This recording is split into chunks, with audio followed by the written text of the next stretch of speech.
हरिः ओम श्री गुरुभ्यो नमः. These shlokas are recorded by separating the stanza word by word for easy learning. Please share your feedback in the comment. Kindly subscribe and share to others. Om Namo Bhagavate Vasudevaya. Om Namo Narayanaya. Sloka 2. The women who came to see you shared many similarities with you. Your feet had a reddish glow. They were radiant and glowed with an intense love for you. Your complexion was like a rain-bearing cloud. They had full and graceful forms. Your eyes moved gracefully. Their eyes longed to see you without blinking. Your chest was adorned with lovely garlands. They too looked attractive and decorated. Your gentle smile reflected a divine innocence. Their faces shone with purity and devotion. Your curly black hair was adorned with a peacock feather.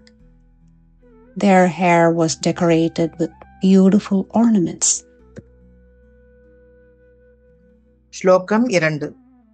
உன்னை பார்க்க வந்த பெண்கள் உன்னுடன் பல ஒற்றுமைகளை பகிர்ந்து கொண்டனர். உன் பாதங்கள் சிவப்பு நிறத்தில் ஒளிர்ந்து பிரகாசித்தன. அவர்களும் உன் மீதுள்ள தீவிர அன்பால் பிரகாசித்தனர். உன் நிறம் மழை பெய்யும் மேகம் போல இருந்தது. அவர்களும் முழுமையான மற்றும் அழகான வடிவங்களை கொண்டிருந்தனர். உன் கண்கள் கருணையுடன் அழகாக அசைந்தன. அவர்கள் கண்கள் இமைக்காமல் உன்னை பார்க்க ஏங்கின. உன் மார்பு அழகான மாலைகளால் அலங்கரிக்கப்பட்டிருந்தது.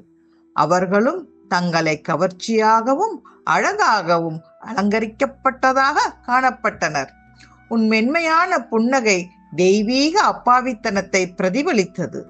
அவர்களின் முகங்கள் தூய்மையுடனும் பக்தியுடனும் பிரகாசித்தன. உன் சுருண்ட கருப்பு முடி மயிலிறகால் அலங்கரிக்கப்பட்டிருந்தது. அவர்களின் தலைமுடி அழகான ആഭരണങ്ങളാൽ അലങ്കരിക്കപ്പെട്ടിരുന്നത്. 2. നിന്നെ കാണാൻ വന്ന സ്ത്രീകൾ നിങ്ങളുമായി പല സാദൃശ്യങ്ങളും പങ്കിട്ടു. നിങ്ങളുടെ പാദങ്ങൾ ചുവന്നു തിളങ്ങി. അവരും നിങ്ങളോടുള്ള തീവ്രമായ സ്നേഹത്താൽ തിളങ്ങി. നിങ്ങളുടെ നിറം ഒരു മഴമേഘം പോലെയായിരുന്നു. അവയ്ക്ക് സമ്പൂർണവും മനോഹരവുമായ രൂപം ഉണ്ടായിരുന്നു. നിന്റെ കണ്ണുകൾ അനുകമ്പയാൽ ഭംഗിയായി ചലിച്ചു. കൺ ചിമ്മാതെ നിന്നെ കാണാൻ അവരുടെ കണ്ണുകൾ കൊതിച്ചു. നിന്റെ നെഞ്ചിൽ മനോഹരമായ മാലകൾ അലങ്കരിച്ചിരിക്കുന്നു. നിങ്ങളുടെ സൗമ്യമായ പുഞ്ചിരി ദൈവിക നിഷ്കളങ്കതയെ പ്രതിഫലിപ്പിക്കുന്നു. അവരുടെ മുഖങ്ങൾ പരിശുദ്ധി കൊണ്ടും ഭക്തി കൊണ്ടും തിളങ്ങി. നിന്റെ ചുരുണ്ട കറുത്ത മുടി മയിൽ തൂവലുകളാൽ അലങ്കരിച്ചിരിക്കുന്നു. അവരുടെ മുടി മനോഹരമായ ആഭരണങ്ങൾ കൊണ്ട് അലങ്കരിച്ചിരിക്കുന്നു. श्रीमन्नारायणीयं दशकं 74 श्लोका 2. त्वत्पाद द्युतिवत् सराग सुभगाः. त्वत्पाद द्युतिवत् सराग सुभगाः. त्वत्पाद द्युतिवत् सराग सुभगाः. त्वन्मूर्तिवत् योषितः. त्वन्मूर्तिवत् योषितः. त्वन्मूर्तिवद्योषितः. त्वन्मूर्तिवद्योषितः. त्वत्पादद्युतितवत्सरागसुभगाः. त्वन्मूर्तिवद्योषितः. त्वत्पादद्युतिवत्सरागसुभगाः. त्वन्मूर्तिवद्योषितः.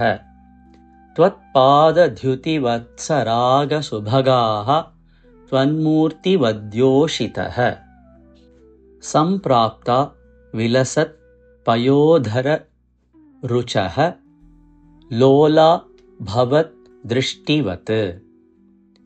सम्प्राप्ता विलसत् पयोधर रुचो लोला भवत् दृष्टिवत् सम्प्राप्ता विलसत् पयोधररुचो लोला भवत् दृष्टिवत् सम्प्राप्ता विलसत् पयोधररुचो लोला भवत् दृष्टिवत् त्वत्पादद्युतिवत्सरागसुभगा स्त्वन्मूर्तिवध्योषितः सम्प्राप्ता विलसत् पयोधररुचो लोला भवत् दृष्टिवत् त्वत्पादद्युतिवत्सरागसुभगा स्त्वन्मूर्तिवध्योषितः सम्प्राप्ता विलसत् पयोधररुचो लोला भवत् दृष्टिवत् त्वत्पादद्युतिवत्सरागसुभगास्त्वन्मूर्तिवध्योषितः सम्प्राप्ता विलसत् पयोधररुचो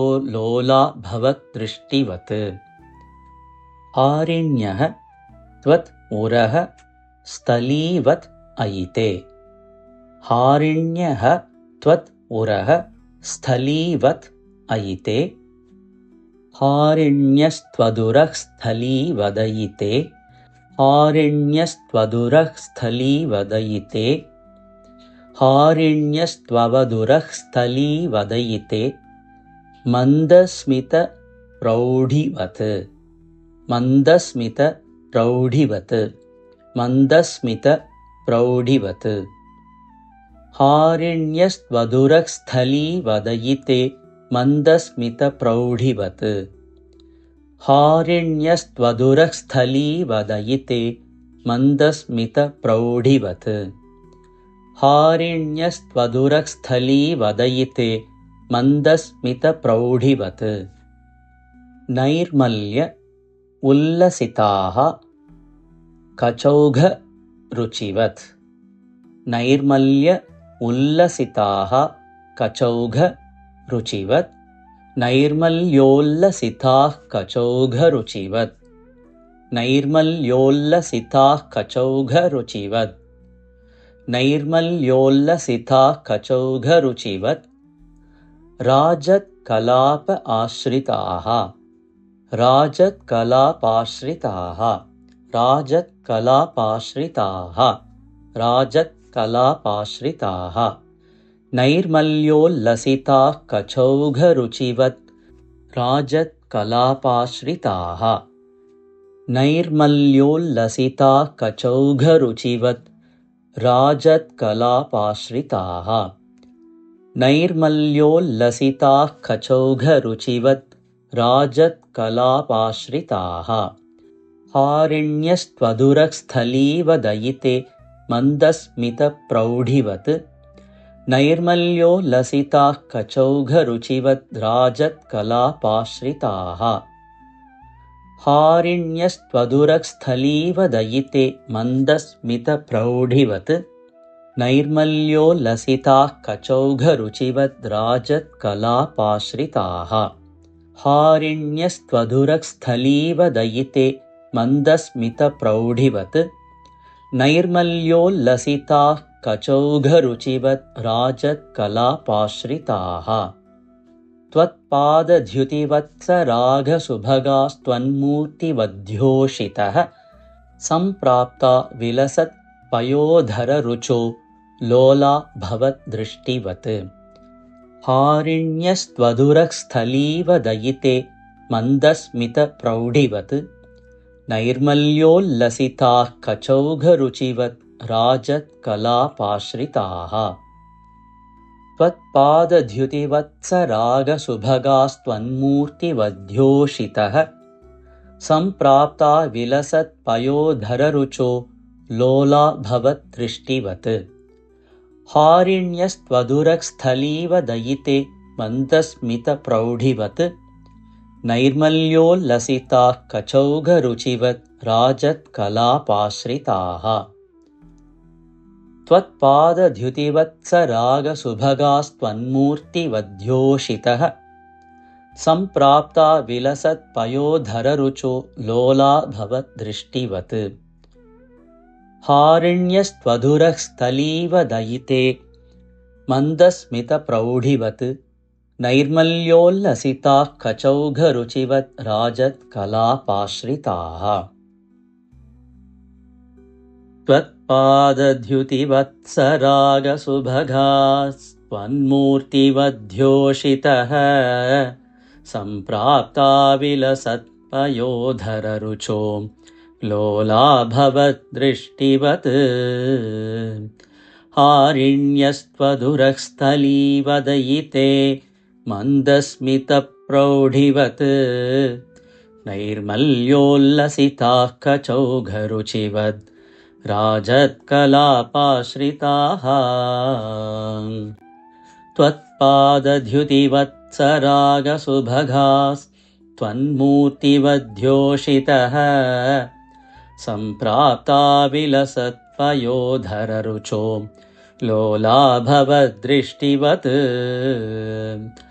हारिण्यस्त्वधुरः स्थलीवदयिते मन्दस्मितप्रौढिवत् नैर्मल्योल्लसिताः कचौघरुचिवत् राजत्कलापाश्रिताः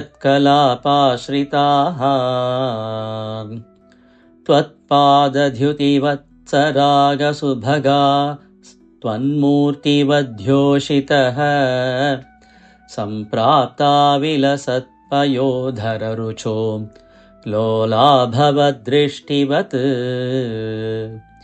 हारिण्यस्त्वधुरः स्थलीवदयिते मन्दस्मितप्रौढिवत् नैर्मल्योल्लसिताः कचौघरुचिवत् राजत्कलापाश्रिताः